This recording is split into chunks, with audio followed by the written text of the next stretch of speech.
과연 우리는 알고 있느냐?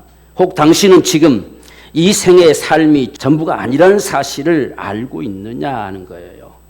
많은 사람들은 이 땅의 삶이 전부라고 생각해요. 그런데 삶이 전부가 아니다, 이 땅에 사는 게 전부가 아니다 하는 사실을 과연 알고 있느냐라고 하는 겁니다. 또 뿐만 아니라 사람에게 한번 죽는 것은 정한 것이지만 그 후에 심판이 있다는 사실도 알고 있습니까? 이런 부분들을 다 그냥 무관하게 살아가요. 아무 관심도 없이 그냥 이 땅에 살다가 죽으면 끝인 것처럼 그렇게 생각하고 살아가는 모습들이 참 많습니다. 그렇지만 오늘 우리가 이 성경에서 죽음도 그냥 죽는 것이 아니고 하나님이 정하신 거라고 그랬어요. 그러니까 사람들이 살고 파서 그렇게 몸부림을 쳐보지만 결국은 다 죽는 거예요. 이걸 피할 수가 없어요. 왜 사람에게 죽음이 오느냐? 영원히 살았으면 얼마나 좋겠어요. 근데 다 죽음이 와요, 자꾸만. 왜 죽음을 누가 만들었기에 우리 죽느냐? 누가 감히 우리에게 죽음을 만들어 놨느냐는 얘기죠. 근데 우리는 이런 부분들을 생각을 안 해요. 그냥 사람이니까 죽는가 보다 이렇게 생각하지. 참 이게 얼마나 이 엄청난 사건이잖아요, 여러분들. 왜 내가 죽습니까? 우리가 이런 질문을 한번 누구에게 던져볼 수 있어야 돼. 왜 내가 죽느냐? 우리가 이런 엄청난 죽음을 당하면서도 우리 평생 어떤 면에서 보면 살고 싶어서 안 죽고 싶어서 몸부림치며 살아가면서도 막상 죽음 앞에서는 모든 걸 놔버린다는 이야기죠. 왜? 이건 하나님이 정하신 거예요. 이건 누구도 피할 수 없어요. 이게 인생입니다, 인생. 그런데 그 후에 심판이 있다고 성경은 말씀해요. 이 사실을 알고 있느냐? 죽는 건 이제 다 눈에 보여지니까 알죠. 그런데 그 후에 죽는 것이 끝이 아니고 그게 전부가 아니고 그 후엔 심판이 있다는 사실을 한 번쯤 생각해 봤느냐? 누가 나를 심판할 것이며 누가 나에게 죽음을 명하셨으며 죽고 난 다음에 내 인생은 어떻게 될 것이냐 하는 문제를 과연 알고 있느냐라고 하는 부분이에요. 우리가 이 땅에 사는 날 동안에 죄로 말미암아서요, 성경은 죽었다 그래요. 뭐가 죽었느냐? 멀쩡히 살아있는데 사람은 육체뿐 아니에요. 이 몸뚱아리만 전부가 아닙니다. 우리가 영혼이 있다는 사실도 알고 있느냐 하는 거예요. 근데 죄로 말미암아서 영이 죽어버려요. 이 사실을 과연 알고 있느냐? 영이 죽어버리면 우리 인생은 일생에 매어서 종노릇 합니다.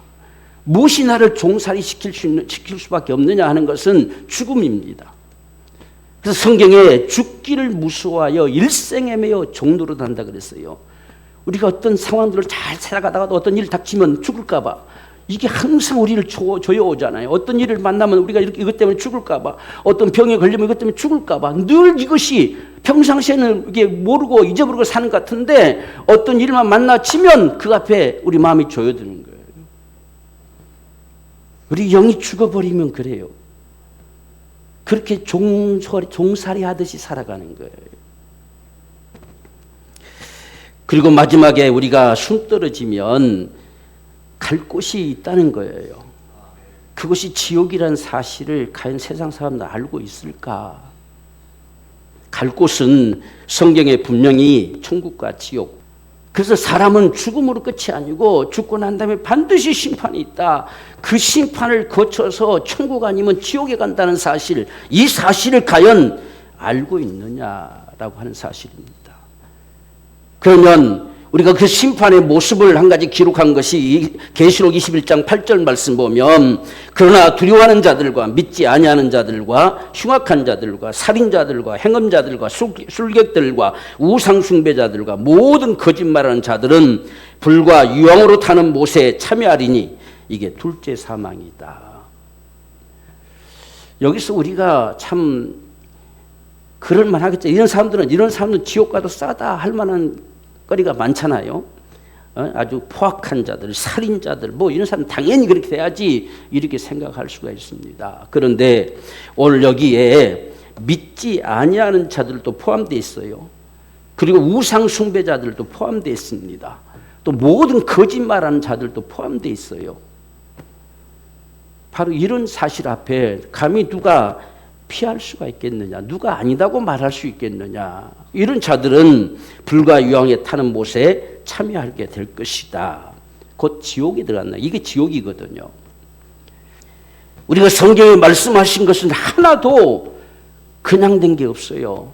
분명한 진실을 이야기하고 분명한 사실을 이야기하는 것이지 우리가 그런 게 어디 있느냐 말할 수 있는 부분이 없어요. 여러분 한번 우리가 보십시오. 천지를 창조하심도 하나님이 창조했다. 태초에 하나님이 천지를 창조하시니라 맨 처음 성경 기록이죠. 이 기록이 지금까지도 존재하는데도 불구하고 어떤 누구도 이 사실을 부인할 자가 없어요.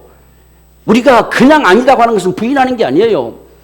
다른 아닌 것을 내놔야 부인하는 것이지요. 이게 잘못됐다고 말할 수 있는 것이죠. 그렇게 말할 거리가 아무것도 없으면서도 무조건 아니라고 하는 것은 그건 억지일 뿐이지요. 하나님이 창조하신 거예요. 여러분 우주 질서만 봐도 이건 신의 영역이지 사람이 불가능합니다. 우연히 된다고 하는 것은 불가능한 거예요. 여러분 우주가 이 지구만큼 더 아주 엄청난 모습으로 움직이고 돌아가고 하잖아요. 거기 무슨 길이 있으며 무슨 법칙이 있으며 뭐가 있습니까? 누가 세워놨습니까? 근데 수천 년 지내온 지금까지도 한 번도 그들이 얽혀서 충돌사고 발생하고 하는 게 없잖아요. 우리가 이런 모습 조금만 생각해 봐도 하나님이 계심을 알 수 있는 거예요. 창조주가 없으면 불가능합니다, 이거. 여러분, 우리가 이 땅에 지금 산소를, 이 한소가 있기 때문에 지금 숨 쉬고 살아가잖아요. 만약에 여기 이 땅에 산소량이 조금만 급감한다 생각해 보십시오. 수많은 사람들이 질식 쌓을 거예요. 아무리 세상이 지금 오염된다고 문화가 발달하고 온 땅의 인구들이 수없이 가득 차지고 하지만 수없는 사람들이 산소를 다 들이마신 것 같지만 산소량은 여전히 존재하고 있어요. 이 사실들 앞에서 누가 감히 창조주를 부인하겠어요? 누가 그걸 만들었습니까? 누가 그 공기를 만드셨습니까? 누가 산소를 만드셨습니까? 누가 이런 하나님을 없다고 말할 수가 있겠어요? 그래서 하나님께서 사람을 이렇게 만드신 이유도 분명히 말씀하신 거예요. 사람은 그냥 살다 죽으면 끝이다. 이런 사람 만드신 것이 아니고 사람이 이 땅에 살게 하신 이유는 이 땅에 산 날 동안 하나님의 자녀가 되게 하시는 거예요. 그래서 마침내 천국에 영원히 살게 하시려고 사람 만드신 겁니다. 그렇기 때문에 사람은 없어지지 않아요. 영원한 존재예요. 단지 이 육체만 영원할 수 없기 때문에 이게 썩어지고 이게 사라지고 썩지 아니할 몸을 성경에 있는다 말했어요. 사람은 사람으로 살아야 돼요. 사람의 본분은 하나님을 경외하며 그 법도를 따라 살게 돼 있어요. 이 법도라고 하는 위치가 우리 양심과 동일해요. 양심은 아무도 보는 이가 없어도 우리 양심은 때는 hun둥hun둥 뛰고 가잖아요. 왜? 누가 보길래? 누가 어떻게 하길래? 아무 소리 안 하는데도 불구하고 어떤 죄를 지면 아무도 안 봐도 혼자 눈치 보면서 벌벌 떨잖아요.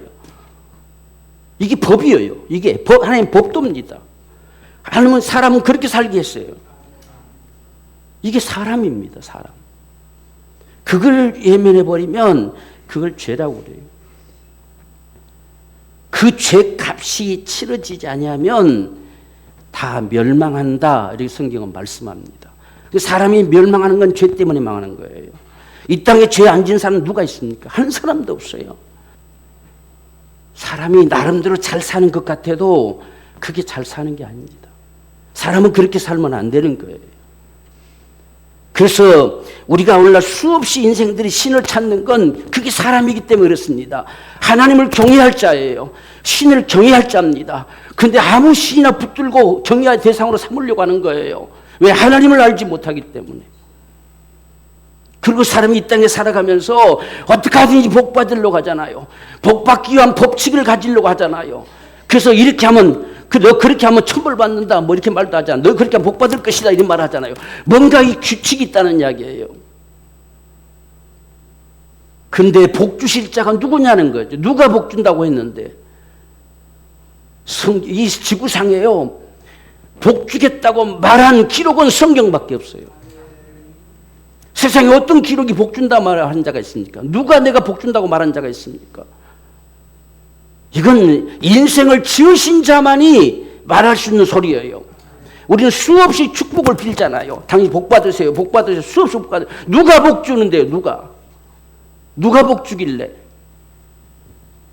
하나님은 우리에게 수없이 복을 주신다고 계세요. 그렇기 때문에 이러한 사람의 본분을 상실해버리면 그건 죄라는 이야기예요.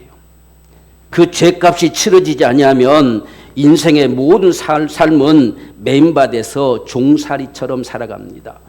그래서 죽기를 무수하여 일생에 매어 종노릇한다 이렇게 기록됐는데 바로 그러한 인생들을 향해서 마태복음 25장 41절 말씀 보면 왼편에 있는 자들에게 이르시되 하나님께서 오른쪽 왼쪽으로 둘로 갈라놓습니다. 마지막에 심판 때 반드시 가르신다는 이야기예요. 그래서 왼편에 있는 자들에게 이르시되 저주를 받은 자들아 나를 떠나 마귀와 그의 사자들을 위하여 예비된 영영한 불에 들어가라. 여러분 지옥은 사람 보내려고 만든 곳이 아니에요. 지옥은 인생들을 일생에 속이고 인생들을 죄범하게 만들고 인생들을 참 다 거짓 것을 믿게 하고 그렇게 끌어서 망하게 하려고 하는 것이 원수 마귀입니다. 이 마귀와 그의 사자들을 멸하려고 지옥 만든 곳이에요.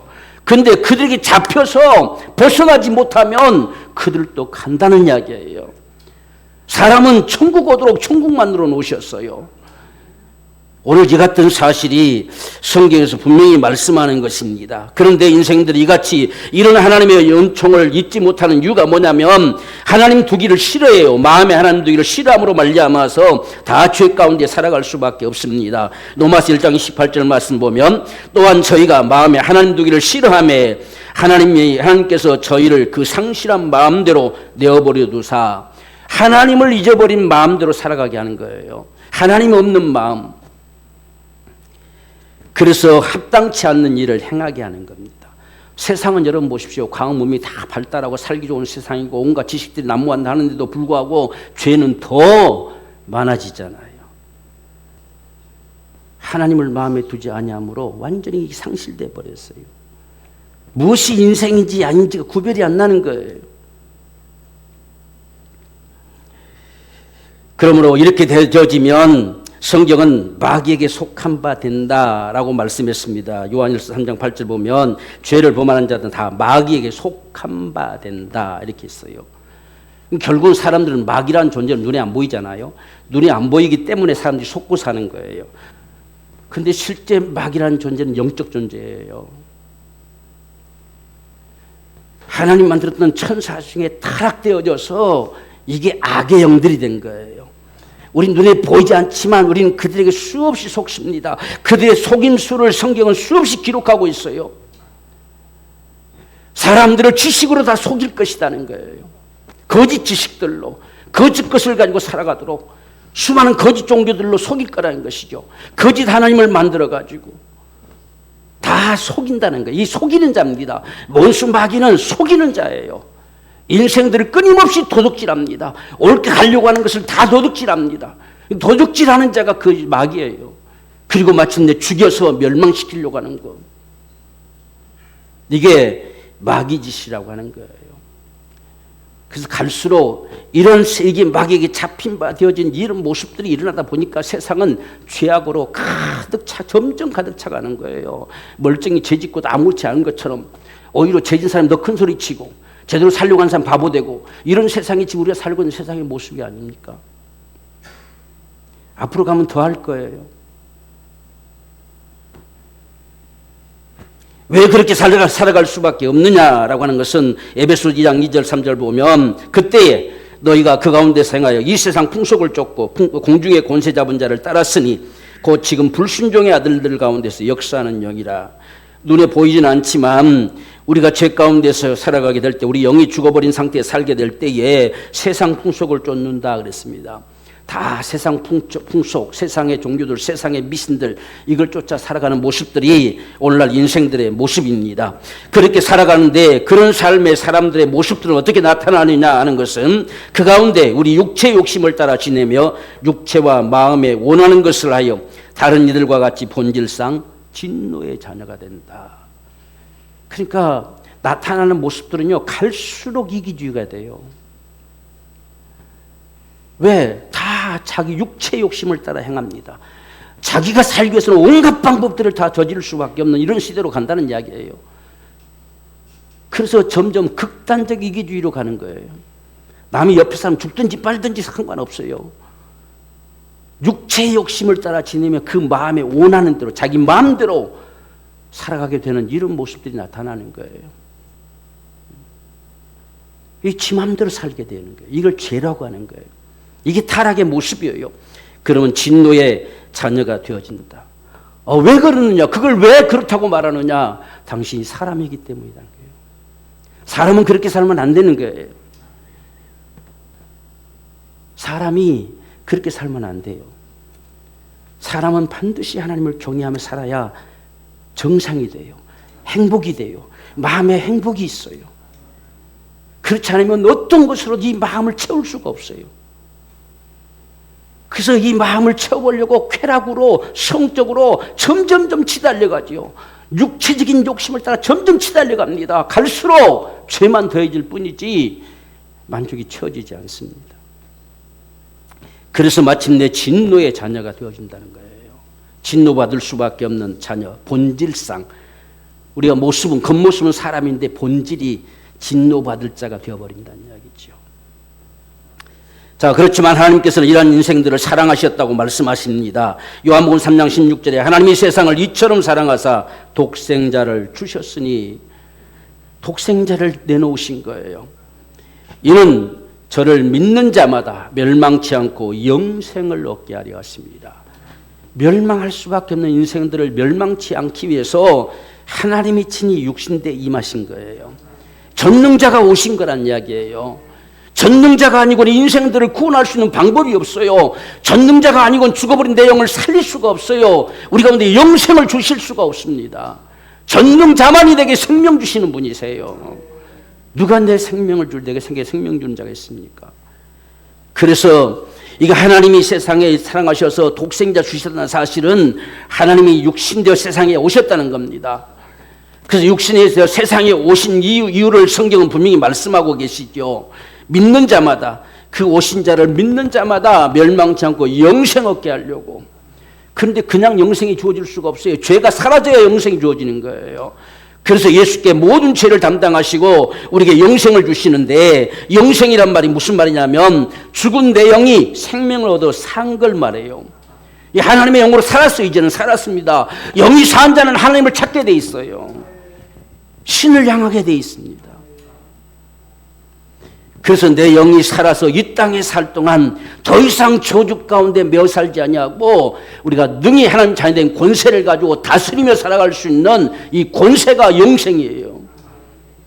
그리고 마침내 영원한 천국에서 영원히 살아갈 수 있는 이 축복이 영생이죠. 천국에 살아갈 수 있는 생명이란 이야기예요. 그래서 이 영생이 필요한 거예요. 그래서 우리에게 영생을 주시려고, 영생을 얻게 하시려고, 멸망치 않고 영생 얻게 하시려고 독생자를 주셨어요. 그래서 그로 말미암아서 우리의 모든 죄를 다 담당케 하신 것입니다. 그래야만이 저와 여러분들이 살 수가 있기 때문에, 그래서 예수님을 십자가에 피 흘려 죽으셨다 하는 이유가 죄 값을 치른 거예요. 우리의 모든 죄, 그 죄를 한꺼번에 다 값을 지불할 수 있는 것이 피 흘림밖에 없어요. 성경에는 피 흘림이 없이는 죄 사함이 없다고 말씀하세요. 그게 하나님의 법칙이에요. 인생을 지으신 인생들에게 내놓으신 법칙입니다. 죄를 지으면 피를 내놓으라는 것은 생명 내놓으라는 이야기예요. 살아갈 이유가 없다는 이야기입니다. 그래서 피가 쏟아져 내리면 우리는 구원받기 전에, 죄 사함 얻기 전에 죽어버리잖아요. 그래서 우리가 지불할 수가 없어요. 그래서 하나님께서 친히 피흘자를 보내신 게 예수입니다. 그래서 그분 십자가에 달리셔서 마침내 창에 찔려서 피통이 터져 쏟아져 내리기 하잖아요. 왜? 그 피가 쏟아져 내려야, 생명이 쏟아져 내려야 돼요. 그래야 우리가 그 생명으로 영생 얻는 거예요. 이건 하나의 어떤 추상적인 부분이 아닙니다. 어떤 비유가 아니에요. 실제적인 사건이에요. 실제 피가 쏟아져 내려야 돼요. 그래서 예수님이 세상에 오셔서 그냥 못에 박혀 죽는 것을 그걸로 만족되지 않고 그 피통에서 피가 쏟아져 버려야 돼요. 우리가 죄 지으면 그렇게 죽어야 될 인생들이란 말이에요. 근데 예수님이 대신 죽으심으로 말미암아서 누구든지 그 예수를 믿으면 멸망치 않고 영생 얻게 하신 겁니다. 그래서 사도행전 16장 31절에서는 주 예수를 믿으라 그리하면 너와 내 집이 구원 얻는다. 왜? 예수께서 다 이루셨어요. 다 구원 우리가 받을 수 있도록, 그냥 받을 수 있도록, 믿으면 받을 수 있도록 그분이 다 이루셨다는 이야기입니다. 그분 통째로 모든 죄값을 다 지불해 버렸어요. 그러니까 그 사실을 우리가 믿으면 구원 얻는다는 이야기예요. 그게 구원 얻는다는 말입니다. 그러니까 우리 죄가 순식간에 다 소멸돼 버린다는 뜻이에요. 그게 예수를 믿으면 구원받는다는 사실입니다. 이 같은 사실을 이사야 53장 5절에서 그가 찔림은 우리의 허물을 인함이요 그가 상함은 우리의 죄악을 인함이라. 그가 징계를 받음으로 우리가 평화를 누리고 그가 채찍에 맞음으로 우리가 나음을 얻었도다. 우리의 죄를 다 담당시켜서 예수님을 그렇게 처참하리만큼 죽게 하신 거예요. 그것으로 말미암아 오늘 우리가 살아요. 그분이 어째서 창에 찔리셨느냐, 그 피가 쏟아졌느냐, 우리의 모든 허물 때문에. 어째서 그분이 상하시고 머리부터 발끝까지 상한 데가 없을 만큼 다 피를 쏟아냈느냐라고 하는 것은 우리의 죄악 때문에. 그분이 그렇게 죽지 않냐면 죄값이 치러지지 않는 거예요. 그러니까 우리가 좀 말씀드린 성철 스님이 죄값을 치러줄 자가 없다는 이야기예요.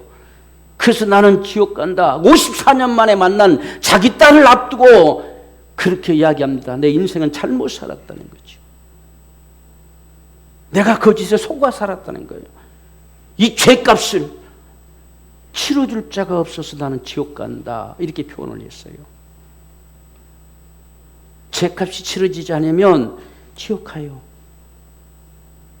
그래서 하나님이 이 세상을 사랑하셔가지고 멸망치 않고 영생 얻게 하려고 독생자 주셔서 처마리만큼 그 몸뚱아리 깨트려서 피를 쏟아내게 하신 거란 말입니다.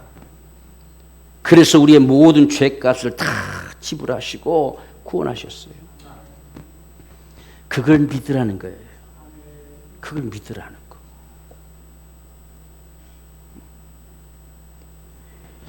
우리가 만약에 예를 들어서 사형수가 있는데 자기 아버지가 찾아가서 정말 빌어서 내가 아들 대신 죽을 테니까 우리 아들 제발 살려달라고 그랬어요. 그래서 아버지가 사형당하고 아들을 넌 나가라, 넌 아버지가 다 죽어, 너는 해방됐다, 넌 네 죄값을 다 치렀다 라고 하는데 그런 게 어디 있어요 라고 한다면 죽어야지. 죄값이 다 치러졌다는 거예요. 너는 이상 멸망하지 않을 수 있어. 그분이 지불하셔서 네 모든 저주도 멸망의 형벌도 다 지불하셨다는 겁니다. 그래서 주님이 다 이루셨다는 거예요. 누구든지 내게로 오라는 이야기입니다. 그럼 너희가 구원 얻을 것이라는 거예요. 이게 바로 복음입니다. 인생들을 향한 복음이에요. 그렇기 때문에 우리가 이사야서 44장 22절의 말씀 보면 내가 내 허물을 빽빽한 구름이 사라짐같이 내 죄를 안개에 사라짐같이 도말해버렸다. 다 도말해버렸다는 이야기예요. 이걸 안 믿는 겁니다. 세상 사람들이. 그냥 괜찮을 것처럼 이 사실을 안 믿는 거예요. 여러분 괜찮을 것 같았으면 하나님이 무엇 때문에 예수를 세상에 보내셔서 그렇게 처참하리만큼 그것도 피통이 터져 죽을 만큼 그렇게 보내셨겠어요. 무엇 때문에? 그분은 무엇 때문에 하나님이 진 육신에 오셨는데 능히 말씀 한마디면 세상을 멸할 수 있는 자가 어째서 그렇게 죽을 수밖에 없었겠습니까? 이게 진실이기 때문에 그렇겠죠. 죄가 도말되지 않고는 살 수가 없기 때문에 인생들을 사랑하셔서 그 죄값을 다 치르게 하셔서 빽빽하게 쌓여진 이 구름같이 사라진 같이 너희 죄가 사라졌다는 이야기예요. 아침 한개 자욱한 한개 사라짐같이 사라져버렸다는 겁니다. 이 사실을 믿으라는 거예요. 그게 예수 믿는 거예요. 예수님이 나를 구원하셨구나 하는 사실을 믿는 겁니다. 이게 오늘 저와 여러분 믿는 믿음입니다. 그러니 얼마나 놀랐습니까? 아무 값 없이 받는 거잖아요. 다 치불해버린 거 그걸 받잖아요. 그래서 구원받는다는 이야기예요. 영생 얻었다는 말입니다. 그렇기 때문에 이같이 예수님 다 지불하셔서 에베소서 8절 말씀 보면 너희가 그 은혜를 인하여 믿음으로 말미암아 구원을 얻었다. 믿는 순간에 구원을 얻어버린 것입니다.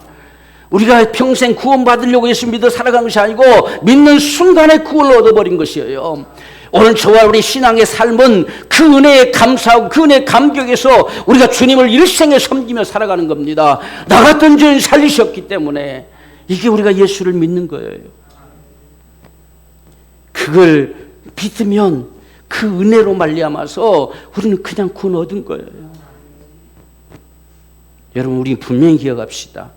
그분이 모든 죄를 다 담당하셨어요. 우리 죄가 다 도말돼 버렸어요. 다 사라져 버렸어요. 값을 치부라고 우리를 구원하셨어요. 이걸 우리는 믿는 겁니다. 그런데 이걸 믿으려고 한다면 오늘 우리에게 죄라는 사실이 인정이 돼야 돼요. 내가 지금 이렇게 살아온 게 죄였구나. 이게 잘못 살아온 것이구나. 상철 스님이 마지막에 내가 잘못 살았다 했지만 그가 예수를 만났단다면 얼마나 위대한 신앙이 됐을까요? 그 인생의 깊이를 깨달은 자가, 예수를 죄값을 치러준 자가 여기 있었구나. 이렇게 그가 만났단다면 정말 수없는 영향력을 끼쳤겠지요. 오늘 우리는 그 죽음이 달아들기 전에 이 사실을 깨닫고 그 예수를 믿어야 돼요. 그래서 이제는 무엇이 우리를 망하게 하는 죄냐 하는 사실은 요한복음 16장 9절에서 보면 죄에 대하라 함은 저희가 나를 믿지 않는 것이다. 이걸 믿지 않는 것이다. 이게 죄다는. 이제는 망할 수밖에 없는 이 죄가 뭐냐? 다 지불하셔서 그것을 믿지 않는 게 죄란 이야기예요. 믿으면 다 살 텐데 다 지불하셨는데, 다 값을 다 지불하셨어요. 전 인류가 다 믿어도 다 구원하리만큼 다 지불하셨어요. 그런데 그걸 믿지 않는 거예요. 그것 때문에 결국 멸망하는 겁니다.